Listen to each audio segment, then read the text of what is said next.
भाइयों, कैसे हो सभी। आशा करता हूँ सभी अच्छे होंगे और अच्छे से मन लगाकर पढ़ाई कर रहे होंगे। तो मेरे भाइयों, आज मैं आपके लिए पढ़ाने जा रहा हूँ 5.2 प्रश्नावली 5.2।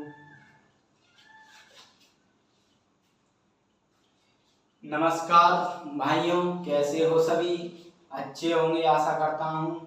तो आज मैं आपके लिए लेके आ चुका हूँ मेरे भाइयों प्रश्नावली 5.2 class 10th math, question number first का सेकंड क्वेश्चन।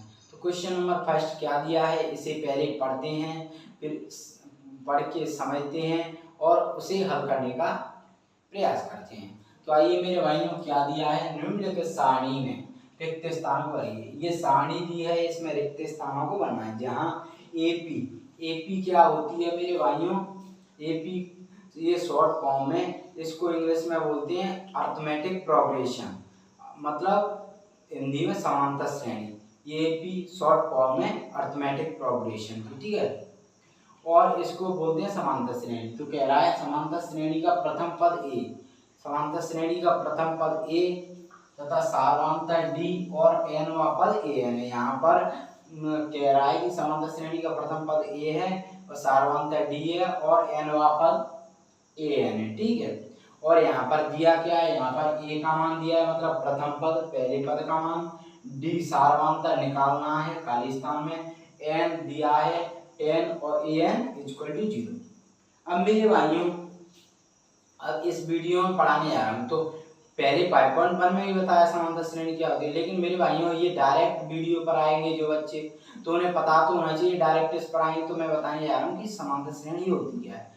समांतर श्रेणी होती है मेरे भाइयों दो पदों के बीच का अंतर निकालने पर जब अंतर सेम आ जाए तो वह समांतर श्रेणी होगी। कैसे मेरे भाइयों, ऐसे मान के चलो, एग्जाम्पल दे रहा हूँ मैं कि ये 2 4 6 8 ये इतने पद दिए। अब इन पदों में ये 4 पद हैं, इनमें 2-2 के जोड़े बनाकर हम सेकंड में से फर्स्ट वाला, ऐसे ये 2 पद हैं, इनके जोड़े में तो सेकंड में से फर्स्ट वाला घटाएंगे, इसमें सेकंड में से फर्स्ट वाला, इसमें सेकंड में से फर्स्ट वाला, मतलब इसमें से घटाकर जो अंतर आएगा, इन 2-2 का जोड़ा लेंगे इन पदों में, जो पदों का 2 पदों के बीच का अंतर आएगा, ठीक है, अंतर आएगा, उस अंतर को वो अंतर सेम आएगा तो क्या समांतर श्रेणी है, और नहीं आएगा अंतर सेम तो समांतर श्रेणी नहीं है, ठीक है।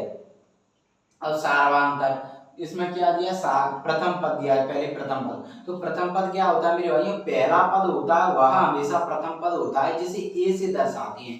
ये पहला पद हमेशा प्रथम पद होता है, ठीक है। अब आप जान गए। और सार्वंतर क्या होता है, सार्वंतर होता है, मैंने बताया ना, 2 पदों का अंतर होता है, जो वह अंतर सेम आता है वही अंतर क्या होता है, अपना सार्वंतर होता है, जिसे डी से दर्शाते हैं। अब आते हैं हम एन।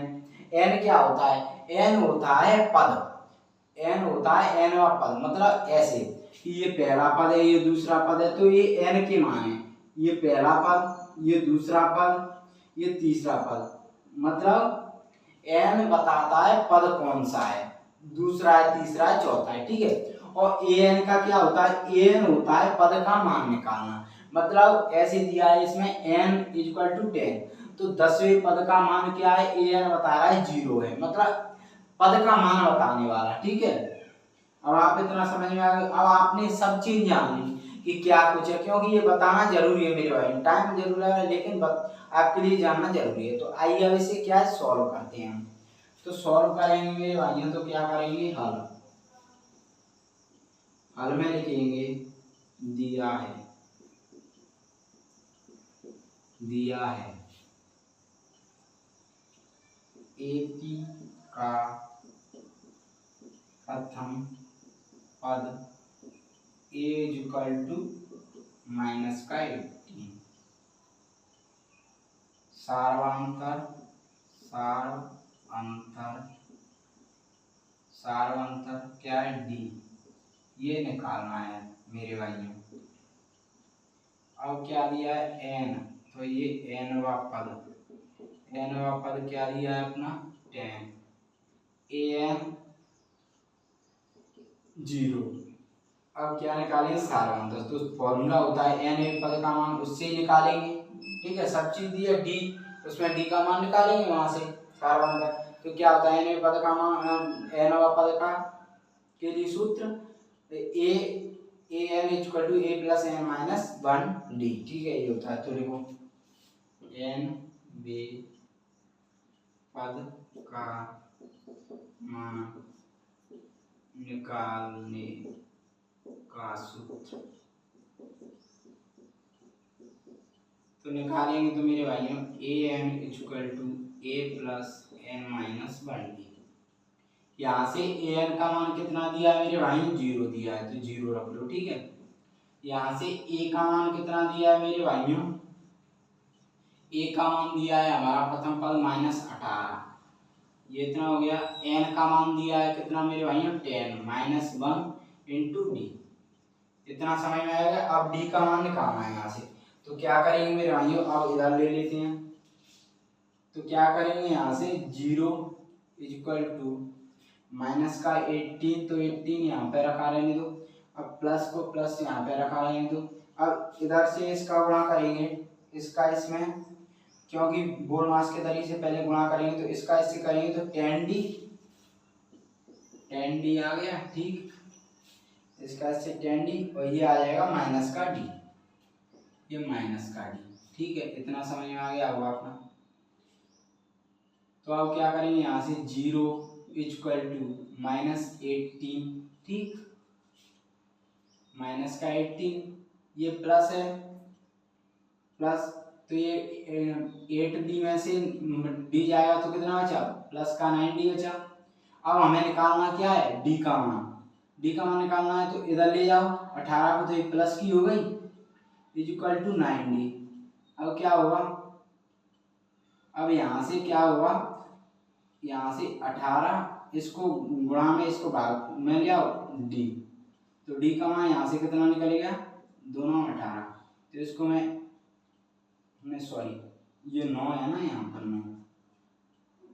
9 दिया है ना, तो 9 से कटेगा तो 9 दूनी 18, तो d का मान यहाँ से कितना आएगा 2, d का मान सार्वंतर कितना आ गया हमारा 2, सार्वंतर कितना निकल गया है हमारा 2, ठीक, सार्वंतर निकला है हमारा 2। तो मेरे भाइयों ये सार्वंतर ही हमें निकालना था, इसमें खालिस्तान में, तो ये कितना आ गया यहाँ पे 2, ठीक, यहाँ पे खालिस्तान में ये आ गया, सॉरी सही लिख लूँ, यहाँ पे सार्वंतर आया खालिस्तान में 2, ठीक है, यही हमें निकालना था। तो मेरे भाइयों ये क्वेश्चन आपको समझ में आया होगा, तो वीडियो को लाइक करना, शेयर करना और कमेंट करना कि क्वेश्चन मतलब समझ में आया कि नहीं आया अपना, और चैनल को सब्सक्राइब करना न भूलना। धन्यवाद, थैंक यू।